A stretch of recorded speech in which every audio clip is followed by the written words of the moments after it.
मैं दीपक मिश्रा अपने इस यूट्यूब चैनल में आप सभी का बहुत बहुत स्वागत करता हूं। हम चल रहे हैं जीएस यानी कि जनरल स्टडीज़, और जनरल स्टडीज़ में हम देख रहे हैं एंसेंट इंडियन हिस्ट्री सीरीज़ यानी कि प्राचीन भारतीय इतिहास श्रृंखला। प्राचीन भारतीय इतिहास सीरीज में हम देख रहे हैं मौर्य साम्राज्य। ये मौर्य साम्राज्य का दूसरा वीडियो है। पहले वीडियो में हमने मौर्य साम्राज्य के का उदय और चंद्रगुप्त मौर्य को देखा था। आज के इस वीडियो में हम बात करेंगे बिंदुसार के बारे में। तो बिंदुसार जो है, ये बिंदुसार का काल है 298 से लेकर के 272 ईस्वी पूर्व। बिंदुसार का शासनकाल जो है ये 298 से 272 ईस्वी पूर्व रहा। तो चलिए शुरू करते हैं आज का वीडियो। आइए बात करते हैं हम लोग बिंदुसार के बारे में। तो ये जो बिंदुसार थे, बिंदुसार के पिता, आप लोग जान रहे हैं कि बिंदुसार के पिता थे चंद्रगुप्त मौर्य। चंद्रगुप्त मौर्य की दो पत्नियां थी। पहली पत्नी का नाम था दुर्धरा और दूसरी पत्नी थी हेलेना। तो जो हमारे बिंदुसार हैं, इन बिंदुसार की माता का नाम था दुर्धरा। याद रखिएगा, परीक्षा में पूछा जाता है। तो बिंदुसार की जो माता थी, बिंदुसार की माता का नाम मिलता है दुर्धरा। ठीक है। इसके बाद आते हैं, बात करते हैं बिंदुसार की पत्नियां। बिंदुसार की जो है ये दो पत्नियां थी। पहली पत्नी का नाम था धम्मा और दूसरी पत्नी का नाम था सुभद्रांगी। बौद्ध साहित्य की पुस्तक महावंश के अनुसार बिंदुसार की पत्नी जो थी इसका नाम था धम्मा, जबकि एक अन्य पुस्तक है अशोकवदान। अशोकवदान के अनुसार बिंदुसार की पत्नी जो है इनका नाम था सुभद्रांगी। और इसी सुभद्रांगी जो पुत्र पत्नी है, इसी से अशोक का जन्म होगा। यानी अगर अशोक की माता पूछा जाए तो अशोक की माता जो रहेंगी ये होंगी यही सुभद्रांगी। अशोक पर हम इस पे विस्तार पूर्वक बातचीत करेंगे। आइए अब बात करते हैं उपनाम की। तो वायु पुराण के अनुसार बिंदुसार का जो उपनाम था ये था भद्रसार। वायु पुराण में बिंदुसार का नाम मिलता है मद्रसार। जैन ग्रंथों में इनका नाम मिलता है सिंहसेन। और सिंहसेन जो था, ये भी याद रखिएगा कि बिंदुसार के बचपन का जो नाम था ये था सिंहसेन।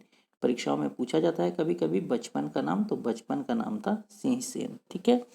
यूनानी स्रोतों में, तो यूनानी जो स्रोत है, पुस्तकें हैं या यूनानी लेखकों के लेख है, उनमें बिंदुसार का नाम मिलता है अमित्रोकैट्स। अमित्रोकैट्स का हिंदी ट्रांसलेशन या संस्कृत में इसका ट्रांसलेशन जो है ये होता है अमित्रघात। अमित्रघात, इसका अगर संधि विच्छेद करें तो अमित्र यानी जो मित्र नहीं है, यानी शत्रु, और घात का मतलब विनाश करने वाला। तो अमित्र घात का मतलब होता है शत्रुओं का विनाश करने वाला। याद रखिएगा, कभी कभी इस तरह से घुमा करके भी प्रश्न पूछे जाते हैं। बिंदुसार जो थे, इन्होंने बिंदुसार ने अपने पिता से मिले साम्राज्य का कोई विस्तार नहीं किया, बल्कि विरासत में मिले हुए साम्राज्य की सुरक्षा की। ठीक है। तो बिंदुसार के काल में मौर्य साम्राज्य की सीमाओं का विस्तार नहीं हुआ, लेकिन बिंदुसार ने जो चंद्रगुप्त मौर्य विशाल साम्राज्य छोड़ करके गए थे, उस साम्राज्य की इन्होंने सुरक्षा की। बिंदुसार के कई सारे पुत्र थे। इन पुत्रों में दो पुत्र जो थे ये ज्यादा महत्वपूर्ण थे। बड़े पुत्र का नाम था सुसीम और छोटे पुत्र का नाम था अशोक। और भी बहुत सारे पुत्र थे, लेकिन ये सुसीम और अशोक ज्यादा महत्वपूर्ण है। अपने पिता के शासनकाल में, यानी बिंदुसार जब राजा थे उस समय ये सुसीम जो था ये तक्षशिला का प्रशासक था। यानी अफगानिस्तान जो था ये अफगानिस्तान का उपराजा था। और अशोक जो थे, अशोक उज्जैन जो उस समय मालवा प्रांत कहलाता था, ये मालवा के प्रशासक हैं, है ना।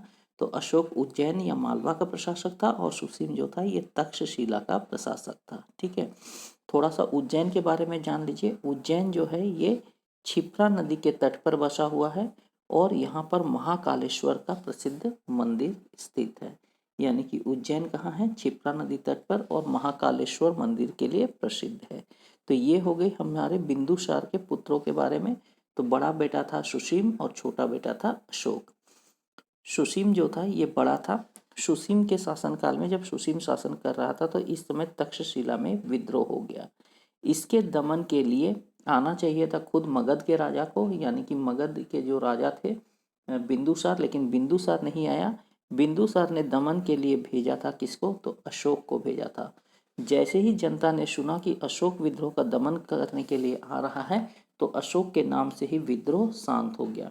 क्योंकि ये जो सुसीम था, सुसीम से जो थी ये जनता प्रसन्न नहीं थी और जनता चाहती थी कि अशोक जो है ये अशोक ही राजा बने। इसीलिए जनता अशोक के आने की जैसे ही सूचना मिलती है वैसे ही जनता संतुष्ट हो जाती है और विद्रोह का अंत हो जाता है। इसी घटना के मद्देनजर कुछ इतिहासकार जो है ये मानते हैं कि बिंदुसार जो था ये एक अय्याश शासक था, क्योंकि बिंदुसार जो था ये भोग विलास में ही जीवन व्यतीत कर रहा था। विद्रोह का दमन करने के लिए अशोक को जाना चाहिए, अशोक को भेजने के पीछे तर्क यही था कि वह युद्ध करना नहीं चाहता था, अपनी राजधानी में ही भोग विलास का जीवन व्यतीत कर रहा था। इसीलिए यह एक अय्याश शासक था, युद्ध से या राज्य में शांति व्यवस्था बहाल करने में उसका कोई इंटरेस्ट नहीं था। साथ ही साथ अभी देखेंगे उसके काल में जो आने वाले जो विदेशी राजदूत है उनसे वो शराब वगैरह की मांग करेगा, जो उसके अय्याश होने का प्रतीक है। हालांकि इसके समर्थन में और बहुत ज़्यादा तर्क नहीं मिलते हैं। खैर, इस पे हमें पढ़ने की ज़रूरत नहीं है, हम लोग चलते हैं फैक्ट्स पे जो परीक्षाओं में पूछे जाते हैं। ठीक है, तो आइए बात करते हैं बिंदुसार के दरबार में आने वाले विदेशी राजदूतों पर। तो इससे भी प्रश्न पूछे जाते हैं कि कौन सा राजदूत किसके काल में आया। तो बिंदुसार के काल में आने वाला जो राजदूत था ये पहला राजदूत था, सीरिया के राजा थे एंटियोकस। एंटियोकस का राजदूत जिसका नाम था डाइमेकस, ये डाइमेकस बिंदुसार के दरबार में आया। फिर से एक बार देख लीजिए, सीरिया का राजा था एंटियोकस, इसी एंटियोकस का राजदूत था डाइमेकस, जो किसके दरबार में आया, तो ये आया बिंदुसार के दरबार में। बिंदुसार जो थे, बिंदुसार ने इस डाइमेकस से तीन चीजों की मांग की। पहली चीज थी सूखा मेवा या अंजीर, दूसरी चीज जो थी ये थी मीठी शराब, और तीसरी चीज जो थी ये थी सोफिस्ट। तो ये तीन चीजों की मांग की। तो सीरिया नरेश एंटियोकस ने पहली चीज सूखा मेवा दे दिया, मीठी शराब भी भिजवा दी, लेकिन सोफिस्ट यानी सोफिस्ट कहते हैं दार्शनिक को देने से मना कर दिया, क्योंकि सीरिया नरेश ने कहा कि हमारी परंपरा के अनुसार जीवित वस्तुओं का लेन देन नहीं हो सकता है, इसीलिए सोफिस्ट को देने से यानी दार्शनिक को देने से मना कर दिया। यहाँ पर जो बिंदुसार ने मांगी थी मीठी शराब, इसी मीठी शराब के आधार पर इतिहासकार बिंदुसार को अय्याश शासक मानते हैं। तो ये हो गई बात खत्म। दूसरा जो राजदूत आया था, दूसरा राजदूत जो था ये था मिस्र के राजा फिलाडेल्फस टोलेमी द्वितीय। मिस्र के राजा का नाम था फिलाडेल्फियस टोलेमी द्वितीय। इसका राजदूत था डायनोसियस, जो बिंदुसार के दरबार में आया। तो बिंदुसार के दरबार में दो राजदूत आए थे। तो दो राजदूत कौन कौन थे, तो दो राजदूत में पहला राजदूत का नाम था डाइमेकस और दूसरा राजदूत का नाम था डायनोसियस। देखिए नाम काफी मिलता है, डायनोसियस और डाइमेकस। ठीक है, एक जो था ये सीरिया नरेश एंटियोकस का राजदूत था और दूसरा मिस्र के राजा टोलेमी द्वितीय का राजदूत था। तो इस तरह से आप इसे अच्छे से याद रख लीजिएगा। तो ये दो राजदूत हो गए बिंदुसार के काल में आने वाले। अब आते हैं एक महत्वपूर्ण मुद्दे पर, बिंदुसार का धर्म। बिंदुसार का धर्म क्या था। तो बौद्ध साहित्य की प्रमुख ग्रंथ दिव्य दान के अनुसार जो बिंदुसार था ये आजीवक संप्रदाय का अनुयायी था। ठीक है, और इस आजीवक संप्रदाय की स्थापना की थी मखलीपुत्र गोशाल ने।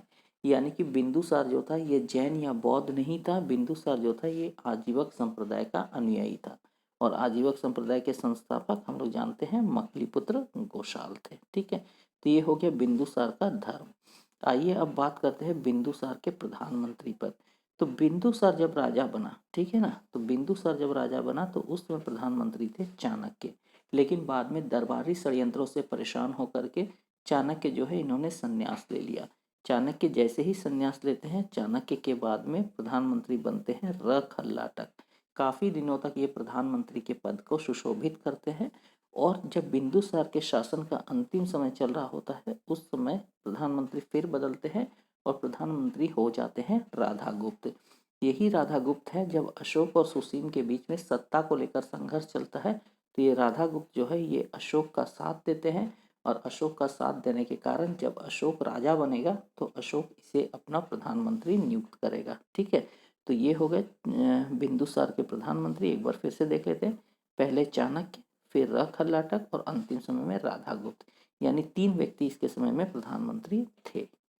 आइए अब फटाफट से बात करते हैं कुछ मुख्य बिंदुओं पर। तो मुख्य बिंदु में जो पहला बिंदु है ये है हमारा चीनी ग्रंथ फा चुएन चूलिन। हम लोग जानते हैं एक चीनी ग्रंथ है जिसका नाम है फा चुएन चूलिन। इस ग्रंथ में बिंदुसार के लिए जिस नाम का प्रयोग किया गया है वो है बिंदुसार, बिंदुपाल। यानी कि चीनी ग्रंथ फा चुएन चूलिन में बिंदुसार को कहा गया है क्या, तो बिंदुसार को कहा गया है बिंदुपाल। ठीक है। अब आइए जैन परंपरा के अनुसार जैन साहित्य की पुस्तकों में बिंदुसार की जो माता है, बिंदुसार की माता का नाम मिलता है दुर्धरा। ठीक है, अभी हम लोग बात कर ली है। तो जैन स्रोतों में जो है बिंदुसार की माता का नाम मिलता है दुर्धरा। जैन साहित्य की एक और महत्वपूर्ण पुस्तक है महावंश। ठीक है, सॉरी, बौद्ध साहित्य की पुस्तक है महावंश।